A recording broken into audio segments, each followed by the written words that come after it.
Friend, આપનું સ્વાગત છે અંશુ કુકિંગમાં। આજે આપણે બનાવવાના છે લાલ ખારેકનું શાક। આપણે ધોઈને સાફ કરી લીધી છે। 2 મરચાં કટિંગ કરી લીધું છે અને લસણ લીધું છે, ચટણી, હળદર, ધાણા, જીરું અને હિંગ અને સ્વાદ પ્રમાણે મીઠું। હવે આપણે ખારેકને કટિંગ કરી લઈશું। આ રીતે આપણે ખારેકના 4 ભાગ કરી લઈશું। આપણે એક ખારેકના 4 ભાગ કરશું। આ રીતે આપણે બધી ખારેકના કટિંગ કરી લઈશું। આ રીતે ખારેકનું કટિંગ થઈ ગયું છે। આ રીતે હવે આપણે વઘાર કરશું। હવે આપણે 2 પાવડા તેલ નાખશું।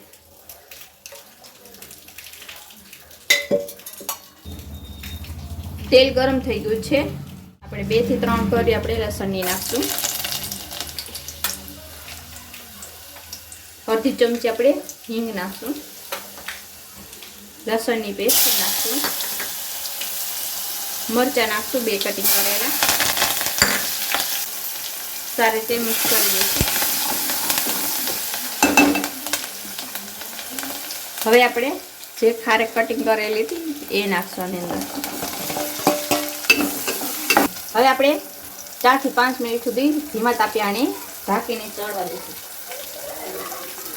હવે આપણે 4 થી 5 મિનિટ સુધી આને આ રીતે ધીમા તાપે ચડવા દઈશું, એટલે એકદમ ખારેક બફાઈ જાય। ખારેક આપણી એકદમ ચડી ગઈ છે, એક રીતે બફાઈ ગઈ છે આ રીતે। તો હવે આપણે આની અંદર બધા મસાલા નાખશું। તો આપણે 1 ચમચી ચટણી નાખશું। 1 ચમચી આપણે કશ્મીરી લાલ મરચું નાખશું। અડધી ચમચી આપણે હળદર નાખશું। 1 ચમચી આપણે ધાણા જીરું પાવડર નાખશું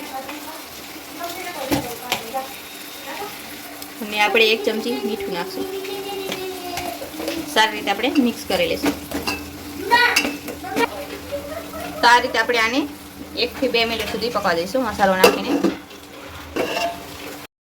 આપણે આમાં પાણી સાવ નાખવાનું નથી, તેલમાં છોડવાનું છે। આપણે 4 થી 5 મિનિટ સુધી આપણે ખારેકને એમને છોડી લીધી છે, એટલે ખારેક આપણી એકદમ ચડી ગઈ છે અને મસાલો આપણો એકદમ ચડી ગયો છે। તો હવે આપણે ગેસ બંધ કરી દઈશું। હવે આપણે ઉપરથી ધાણા નાખી દઈશું। સારી રીતે મિક્સ કરી દઈશું। લીલી ખારેકનું શાક બનીને તૈયાર છે।